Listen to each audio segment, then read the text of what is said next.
Bom dia, igreja. Bom dia. Bom dia, Daisy. Bom dia, professora. Bom dia também para você aí de casa. Que as bênçãos do Senhor possam vir sobre a sua vida. E eu sei que elas virão porque você e nós aqui temos dedicado a estudar a palavra do Senhor. E todas as vezes que nós estudamos a palavra do Senhor, há uma mudança em nossa vida, né? Amém. O Senhor tem nos abençoado. E isso é muito bom, estudar a palavra do Senhor. Muito bom mesmo. Espero que você também esteja acompanhando esses vídeos, que vai fazer uma mudança na sua vida, igual fez na minha vida também. Amém. E agora nós vamos orar. E eu convido você também para participar dessa oração. Amém. Oremos. Santo Deus e eterno Pai, nós louvamos o Senhor porque o Senhor é maravilhoso, Pai. E tem nos amado em todo o tempo e o teu amor não falha. Amém. Nós dedicamos essa manhã para o Senhor conduza ela da melhor forma. Que o Senhor também possa abençoar aqueles que têm acompanhado esse ano bíblico e estudado a palavra do Senhor. Que o Senhor enche o coração deles, Senhor, Amém, de todas as Jesus. coisas boas que o Senhor tem reservado para nós. Amém. Te agradecemos por tudo, em nome de Cristo Jesus. Amém. Amém. Então vamos louvar a Deus nessa manhã com o hino 143, Será de Manhã.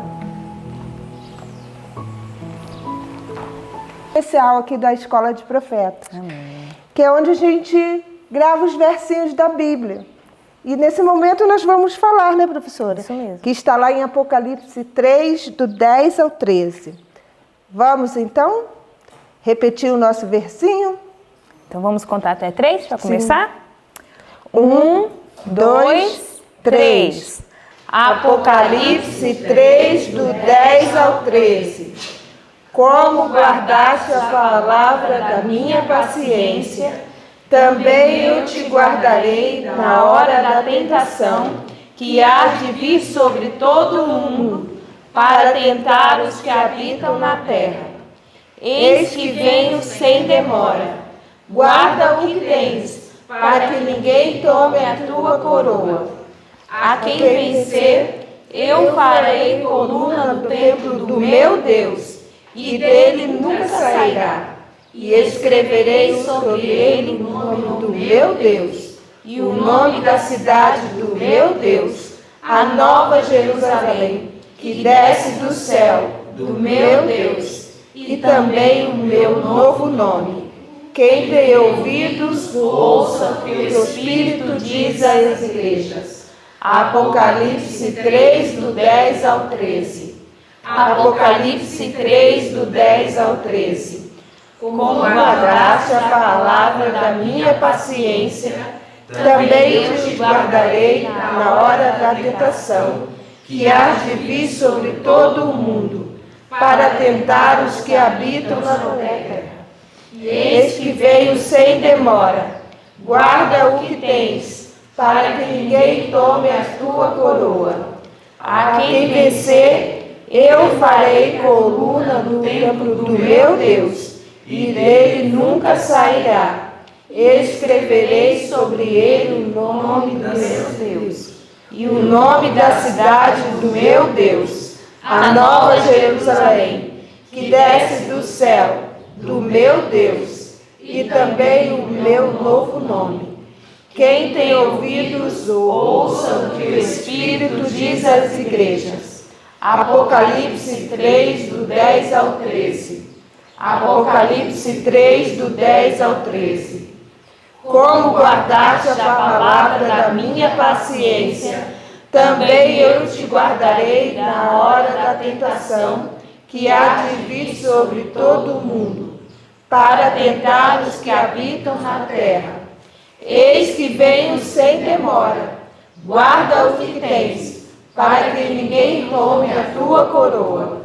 Ao quem vencer, eu farei coluna no templo do meu Deus, e dele nunca sairá. Escreverei sobre ele o nome do meu Deus, e o nome da cidade do meu Deus, a nova Jerusalém, que desce do céu, do meu Deus, e também o meu novo nome. Quem tem ouvidos, ouça o que o Espírito diz às igrejas. Apocalipse 3, do 10 ao 13. Bom dia, igreja. Bom dia. Bom dia para você que está em casa também. Que Deus possa continuar te abençoando.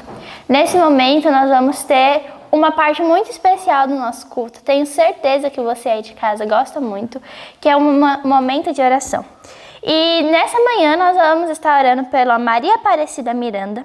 Ela pede oração pelo seu neto, Benjamin. Nós vamos estar orando por você e também por seu neto. Que Deus possa continuar abençoando e o que tem no seu coração, que Deus possa realizar conforme o desejo dele. Também vamos orar pela Sandra Cristina. Pede oração por sua filha que está se separando. Deus, Ele é o Deus da união, então Ele pode resolver qualquer coisa, pode resolver tudo que sua filha está precisando nesse momento. Nós também vamos estar orando por ela. Vamos estar orando pela Lúcia Martins. Pede oração por sua vida espiritual. Tenho certeza que esse é o maior pedido de todo mundo, que a nossa vida espiritual continue se firmando e nós vamos estar orando por você sim, Lúcia Martins. Também vamos estar orando pela Cateuze Barbosa.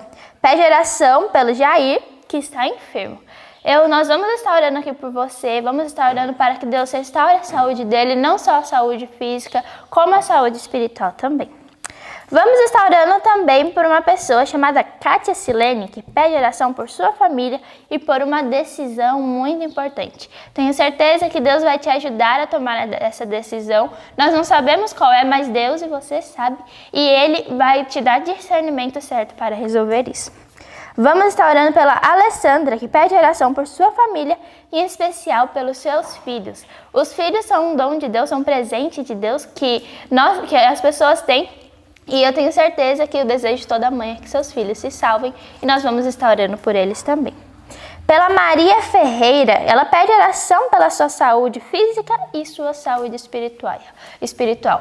Tenho certeza que isso é uma coisa muito importante também, que nós devemos estar orando e devemos estar pedindo para Deus nos dar discernimento para Ele nos ajudar a tratar tanto da nossa saúde física como da nossa saúde espiritual. Eu convido você e também o pessoal que está aí em casa para nos ajoelharmos e orarmos pelas essas pessoas.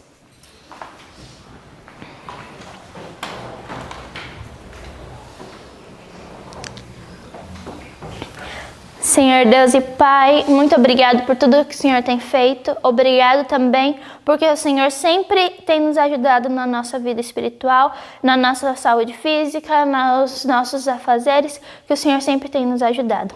Senhor, nós vamos orar ao Senhor por todas essas pessoas que colocaram seus pedidos de oração. Nós vamos pedir para que o Senhor possa realizar o seu desejo, a sua vontade conforme o desejo dessas pessoas, que elas estão pedindo que o Senhor possa realizar, e se for do desejo do Senhor, que isso possa acontecer, e se não for, que não. Mas que o Senhor possa restaurar a saúde, possa ajudar os filhos dessas pessoas, os familiares, essas pessoas também a tomarem decisões importantes, a estarem mais juntos do Senhor cada dia, que o Senhor possa renovar as forças deles, possa renovar a saúde, possa renovar a vida. Que o Senhor possa estar com eles. Eu tenho certeza que ainda há muitas pessoas que querem pedir, tanto pelos seus filhos, quanto pela sua saúde, tanto por algum problema familiar. Mas eu sei que o Senhor sabe do desejo do coração dessas pessoas. Então que o Senhor possa ir visitar a casa delas e possa ajudar elas. Possa visitar todas as pessoas que estão enfermas também e as pessoas que estão aí em casa nos assistindo. Que o Senhor possa nos abençoar. Em nome de Jesus. Amém.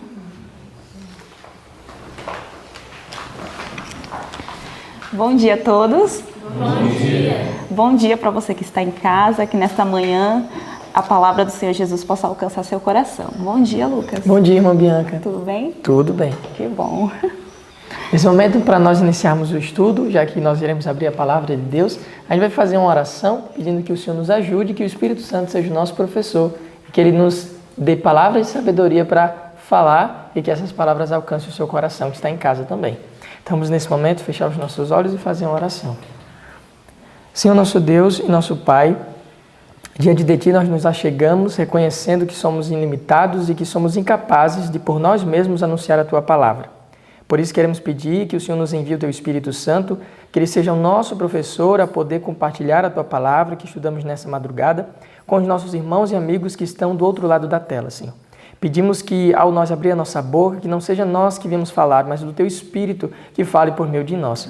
E que essas palavras, Senhor, tenham poder de transformar as nossas vidas e de alcançar outros corações. Amém. Pedimos que o Senhor permaneça conosco e que as lições que a gente aprendeu aqui possam ser colocadas em práticas em nossas vidas. É o que nós te pedimos em nome de Jesus. Amém. Amém. Então, hoje, nessa madrugada, a gente estudou um outro livro. Ontem a gente estudou Filemon, a carta de Paulo a Filemon, que eu descobri que Filemon não era uma igreja. Eu pensei que Filemon era uma igreja, mas Filemon é uma pessoa.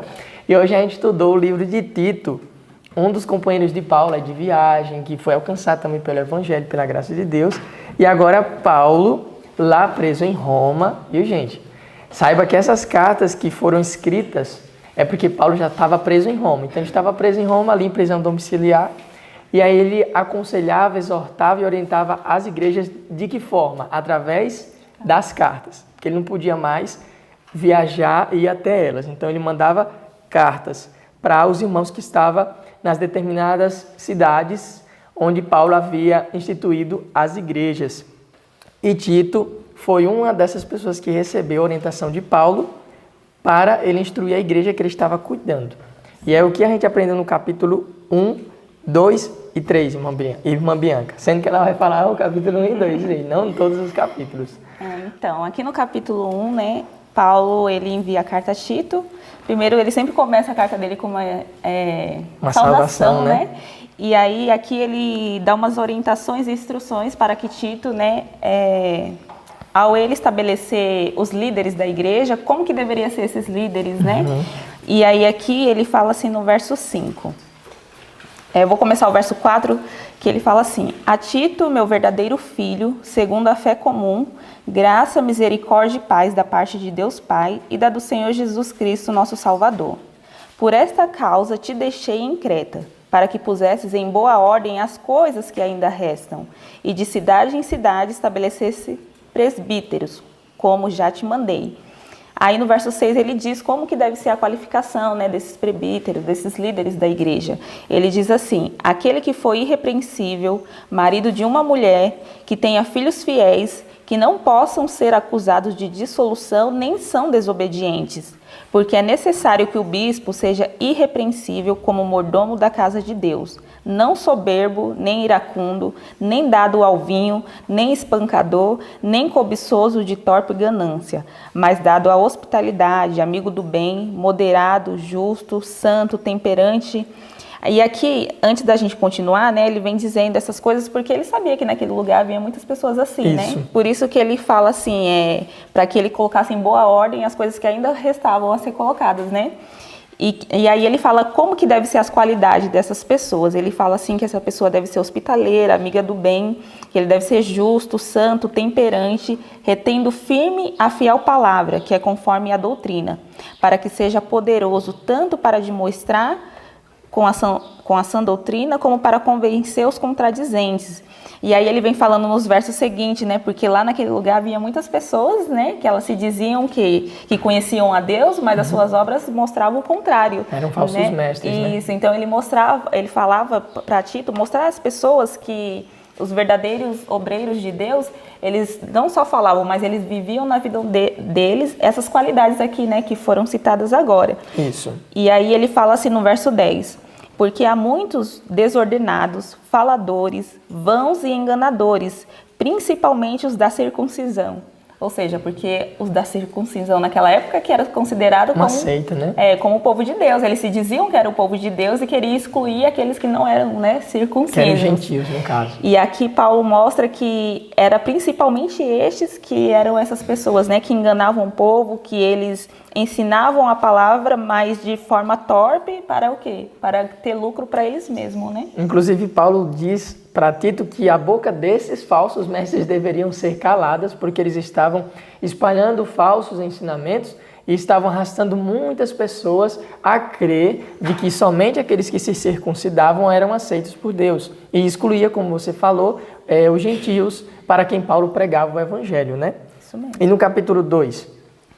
E no capítulo 2 ele continua aqui, né, dizendo como que deveria ser a conduta dos cristãos, né? Aqui primeiro a gente viu como que deveria ser a qualidade dos líderes da igreja, mas também a doutrina dos cristãos. E aí ele fala que Paulo ele deveria ensinar e severamente, né? Ainda ele fala assim, ó, seja firme na sua palavra, porque essa palavra é verdadeira. Isso. E aí no capítulo 2 ele fala assim, no verso 2, ensinem os velhos, né, que sejam sóbrios, graves, prudentes, sãos na fé, no amor e na paciência. As mulheres idosas, semelhantemente, que sejam sérias no seu viver, como convém às santas, não caluniadoras, não dadas a muito vinho e mestras no bem, para que ensine as mulheres novas a serem prudentes e amarem seus maridos, a amarem seus filhos, a serem moderadas, puras, boas donas de casa, sujeitas a seus maridos, a fim de que a palavra de Deus não seja blasfemada. Então aqui ele também fala a mesma coisa, né? Que aqueles mais velhos que já estavam na igreja, através da vida deles, eles deveriam dar exemplo, né? Para os mais novos, né? Para que através do exemplo deles, os jovens quisessem seguir o mesmo modelo. Isso.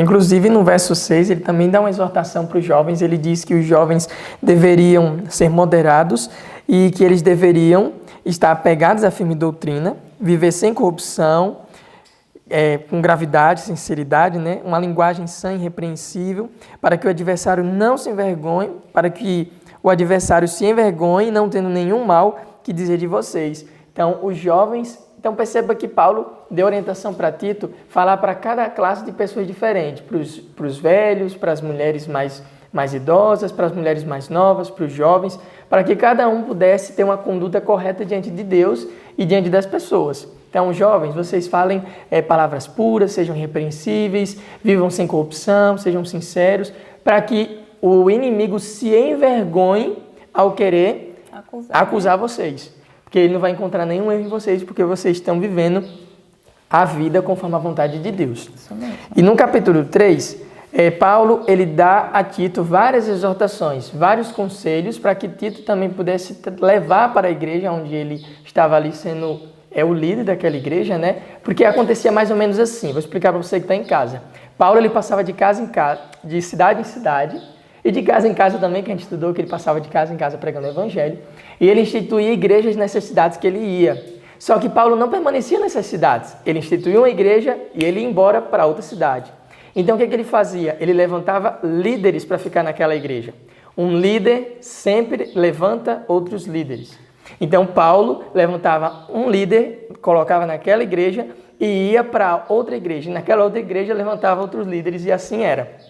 Então Tito, Timóteo, eles eram líderes das igrejas que Paulo havia fundado em outras cidades. Você compreendeu? Você que está em casa? Então era isso que acontecia.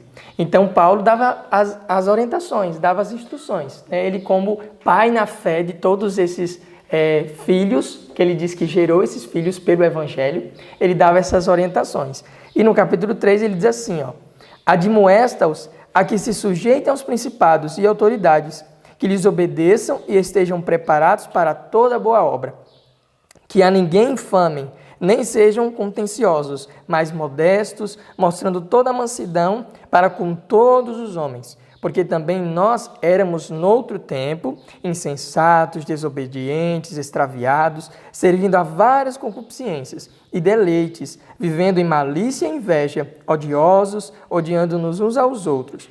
Mas... quando apareceu a benignidade e amor de Deus, nosso Salvador, para com os homens, não pelas obras de justiça que houvéssemos feito, mas segundo a sua misericórdia, nos salvou pela lavagem da regeneração e da renovação do Espírito Santo. Então é isso que Paulo estava falando para Tito. Olha, diga para os irmãos aí da igreja que está em Creta que eles sejam respeitosos com as autoridades, obedeçam às autoridades, estejam prontos para toda boa obra, que eles não difamem as autoridades, nem os outros, mas que eles respeitem uns aos outros. E também, preste atenção, porque nós éramos como essas pessoas, nós vivíamos uma vida toda torta, toda errada, em pecados, em concupiscências, mas Deus, pela sua graça e misericórdia, nos alcançou. E agora nós fomos regenerados e lavados pelo poder do Espírito Santo que Deus nos concedeu. Então veja só como é que era Paulo. Ele se colocava no lugar dos que não conheciam do Evangelho e pedia que os cristãos soubessem como lidar com esses. Não tipo assim acusando, vocês são pecadores, a gente é santo. Não. Paulo queria que os irmãos se colocassem no lugar como eles eram antes. E da mesma forma que Deus alcançou eles nesse estado de vida que eles viviam, poderia alcançar os outros também e fazer com eles a mesma forma que fez com cada um de nós que estamos aqui, que aceitamos ao Senhor Jesus Cristo, né? Amém. Amém. E agora a gente parte para o livro de Atos dos Apóstolos. As nossas referências hoje foi Tito, do 1 ao 3, e o capítulo 45 de Atos dos Apóstolos. Isso, do 1 ao 4? Não, Tito é 1 a 3. 44, que você falou. Desculpa, 44. Então, hoje as nossas referências de estudo foi o livro de Tito, do capítulo 1 até o capítulo 3, que a gente acabou de abordar aqui, e o capítulo 44 de Atos dos Apóstolos, os da casa de César. E agora a gente parte para o livro Atos dos Apóstolos, que eu achei bastante interessante hoje. Fiz aqui minhas anotações. Tá certos pontos aqui a ser abordados e trazidos para vocês que estão em casa, não é? A gente viu ontem que Paulo, ele mandou aquela carta para Filemon para que pudesse ser solucionado um problema. Paulo ele ficou preso em Roma, ele não podia sair de casa, era prisão domiciliar, mas ele podia receber pessoas, tanto pobres como pessoas de autoridades, ricos, que queriam conhecer a história de Paulo e conhecer por que ele estava preso, né? E eu achei interessante que no livro aqui, no capítulo assim no início, fala que o evangelho, ele sempre alcançou seu maior sucesso entre as classes humildes. Então, as pessoas pobres eram as que mais eram atraídas para o evangelho, porque no evangelho elas encontravam esperança, elas encontravam descanso e elas depositavam fé em Jesus, sabendo que ele estava ao lado delas para ajudar. Mas, porém, os ricos, as pessoas de autoridade, as que estavam lá em cima, desprezavam o evangelho de Cristo. Foi justamente o que Paulo ele falou aqui, o que traz aqui a informação que diz assim, ó.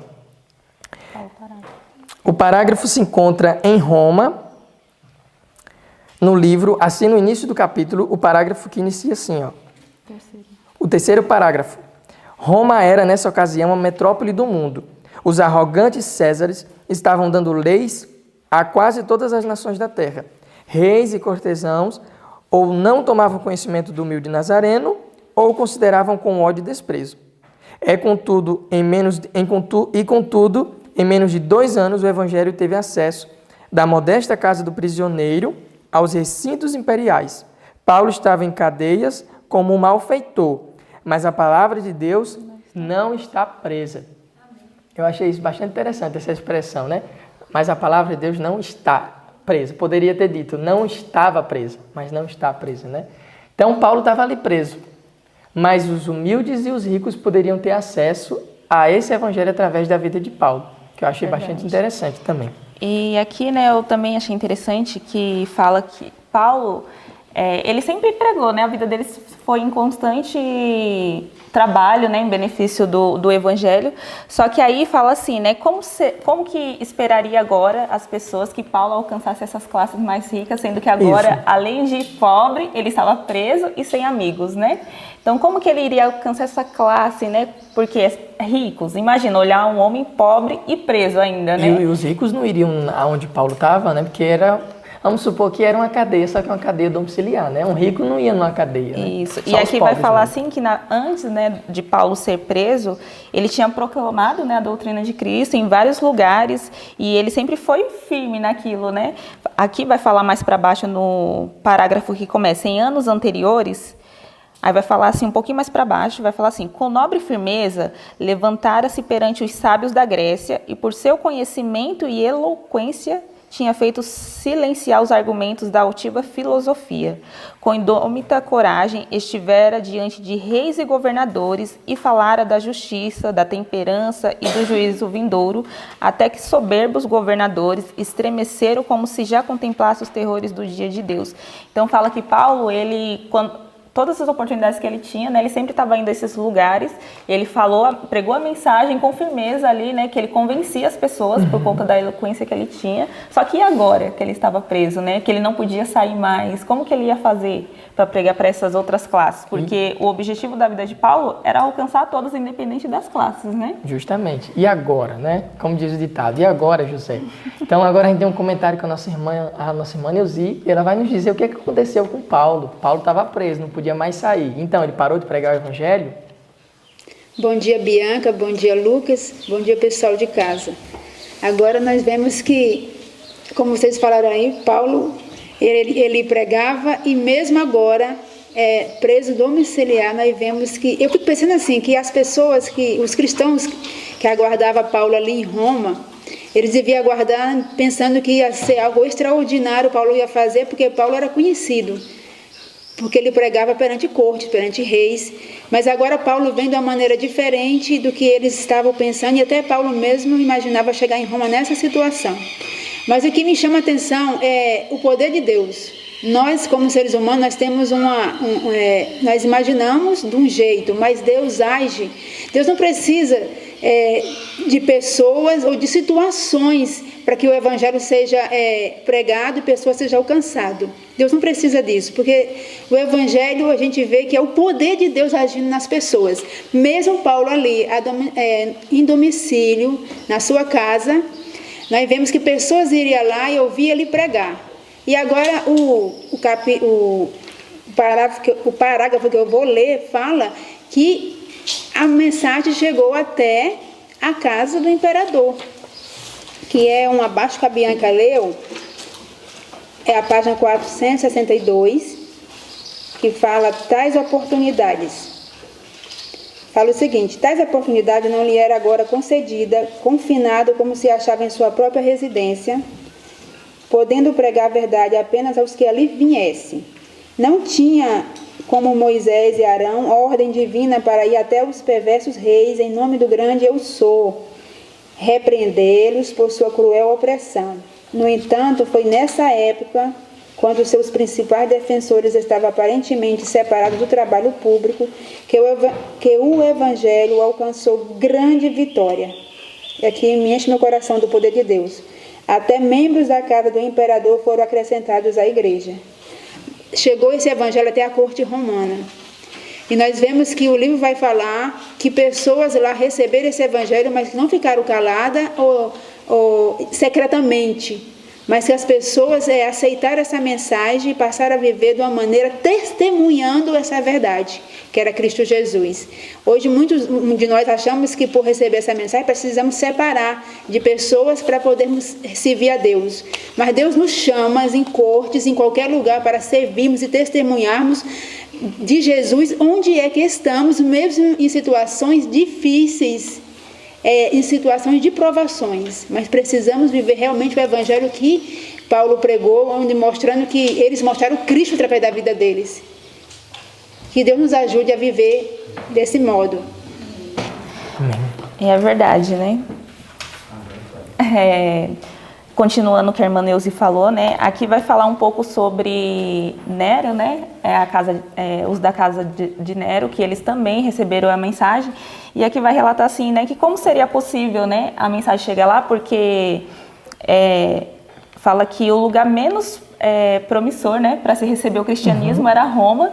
E que Nero, aqui vai dizer assim, ó, Nero parecia ter apagado de seu coração o último vestígio de origem divina e mesmo da humana, havendo recebido o carimbo de Satanás. Então, Nero, ele era uma pessoa muito violenta, muito ruim, uma pessoa que estava longe, totalmente depravada, né? Isso, e de acordo com os olhares humanos, de acordo com nossa perspectiva humana, era impossível chegar e alcançar, né, a corte, né, e o palácio de Nero. Só que fala que quando Paulo, né, estava para ir a Roma, os cristãos, né, as igrejas que já tinham sido fundadas por Paulo, as pessoas daquela igreja, elas estavam animadas, né, quando soube que Paulo ia para Roma. Só que quando elas soubem que ele estava indo para Roma como um prisioneiro, o que aconteceu com a expectativa delas? Elas se frustraram. Elas se frustraram, perderam a esperança. Por quê? Porque o olhar limitado do ser humano faz com que a gente perca de vista o poder de Deus, né? E como o Lucas leu no início, mesmo que as nossas expectativas humanas falhem, a palavra de Deus ela nunca vai falhar, não é verdade? Então aqui vai falar assim, ó, eu quero até ler essa parte com vocês, que fala assim, o parágrafo que começa, logo que as igrejas cristãs souberam, vai falar assim, logo que as igrejas cristãs souberam que Paulo deveria visitar Roma, tiveram a expectativa de um triunfo assinalado para o evangelho nessa cidade. Paulo levara a verdade a muitas terras, proclamara em grandes cidades, Não poderia esse campeão da fé ser bem-sucedido em conquistar conversos para Cristo também na metrópole do mundo? Então, eles tinham essa expectativa, né, de que Paulo alcançaria muitas outras pessoas em Roma também, porque ele já tinha alcançado muitas pessoas. Aí fala assim, mas as esperanças dessas igrejas se aniquilaram com a notícia de que Paulo fora a Roma como prisioneiro. Tinham confiantemente esperado ver o evangelho, uma vez estabelecido naquele grande centro, estender-se rapidamente a todas as nações e tornar-se um poder predominante na terra. Mas quão grande foi a sua decepção. Então, assim, eles esperavam, né, que Paulo chegasse em Roma e mudasse, né, aquele país, aquele lugar. Só que quando ele soube que Paulo estava indo como prisioneiro, e agora? O evangelho é impossível, né? Porque como prisioneiro, quem vai aceitar a mensagem de uma pessoa que está condenada, né? Só que aí fala, né, que Deus, o propósito de Deus não falhou, né? E Deus, por meio da vida de Paulo, triunfou, né? O evangelho triunfou. Isso. Sabe o que eu achei interessante? Eu fiquei pensando que quando Paulo foi preso, Satanás deve ter dito assim, finalmente consegui calar a boca desse homem. Finalmente consegui parar esse Paulo que não deixava mesmo ele em paz. Só que o inimigo pensava que seria o fim de Paulo se tornou uma bênção nas mãos de Deus. Porque aquilo que se torna maldição, Deus pode transformar em bênção. Porque Deus, ele é assim mesmo. Ele transforma maldição em bênção. Aí eu fico imaginando, Paulo foi preso. E com a prisão de Paulo, ele conseguiu alcançar muitas pessoas. Aqui o livro vai falar que molhos para a colheita do Senhor.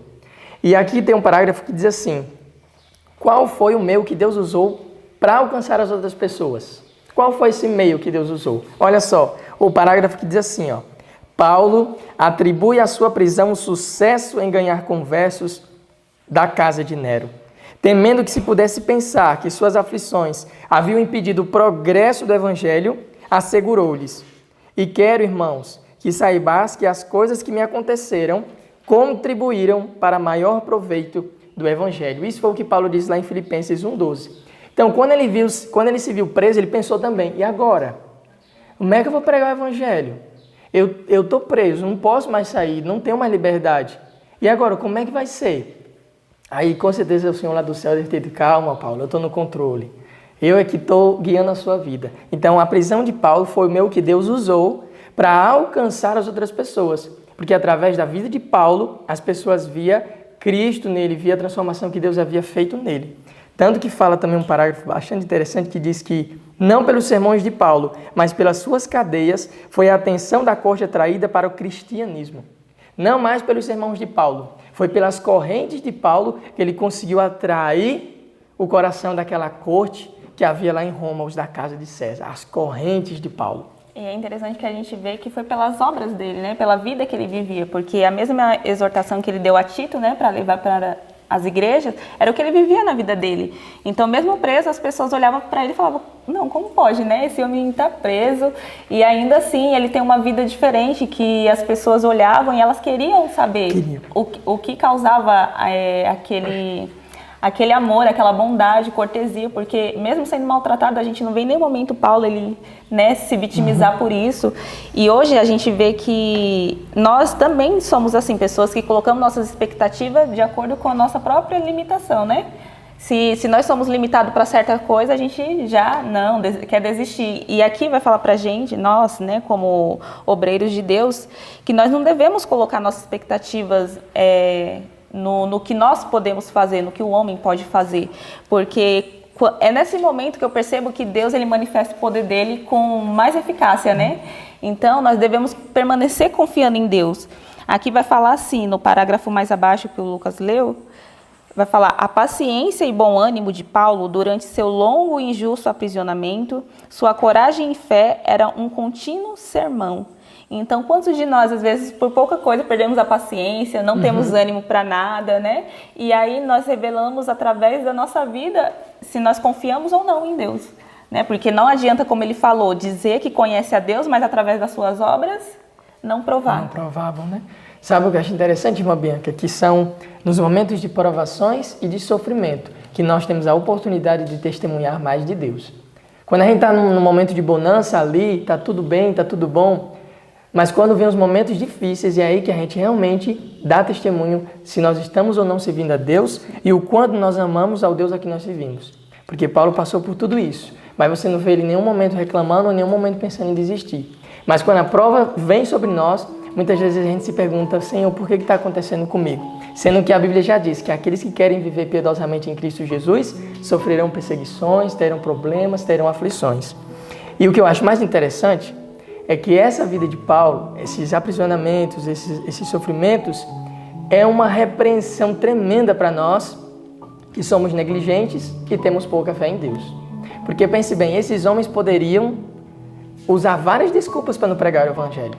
Ah, não, eu estou preso. Ah, não, eu apanhei, como Paulo no caso, né? Ele levou ali uma peia.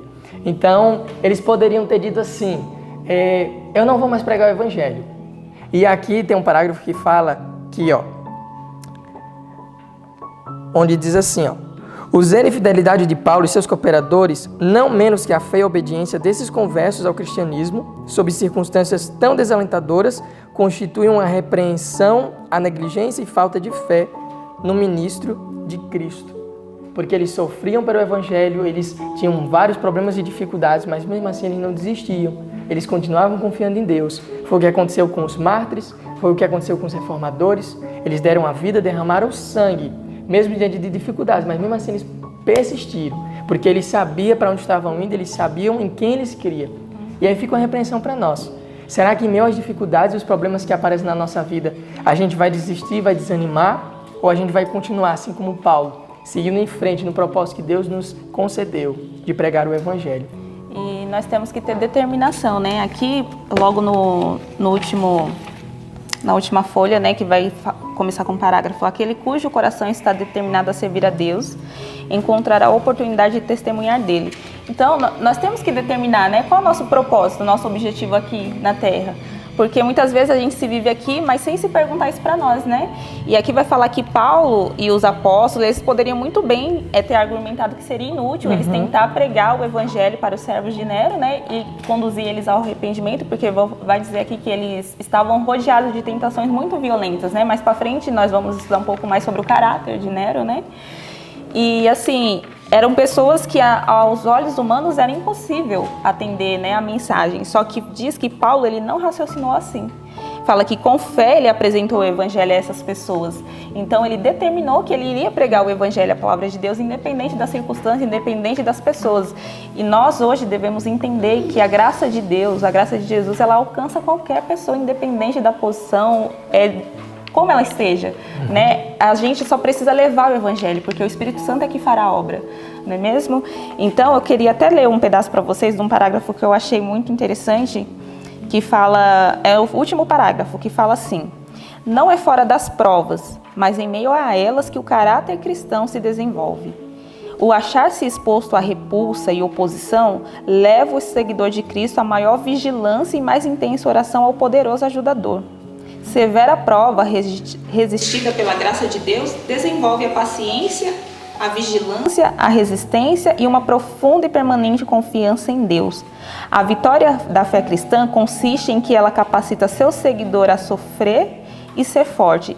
Então, Deus nos capacitará a isso. Assim como Paulo sofreu, mas ele permaneceu firme na palavra de Deus, em pregar o evangelho, Deus também nos capacitará. Mas para isso a gente precisa passar por esses momentos. Passar pelas provas. Não adianta fugir delas, porque se nós fugirmos, quem se perderá seremos nós mesmos, não é, Lucas?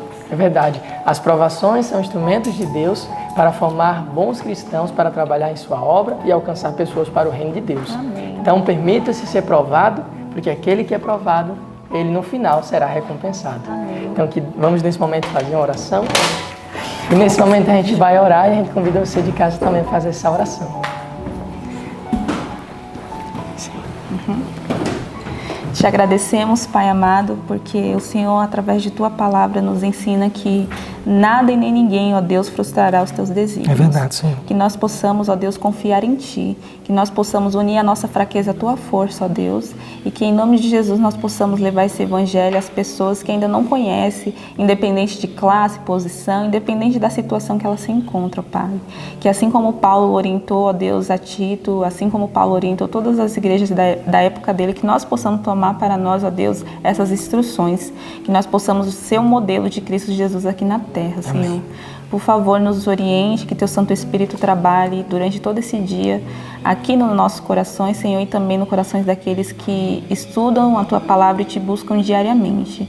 Por favor, ó Deus, perdoe nossos pecados também, as nossas falhas, perdoe todas as vezes que nós, ó Deus, limitamos o Teu poder e a nossa fraqueza, ó Deus. Que nós possamos reconhecer que o Deus a quem servimos, Ele é poderoso em todas as coisas e que para o Senhor não há impossibilidades. É muito obrigada por tudo, Senhor. É o que nós te pedimos e agradecemos em nome de Jesus. Amém. Amém. Que você tenha um bom dia e até amanhã. Até amanhã.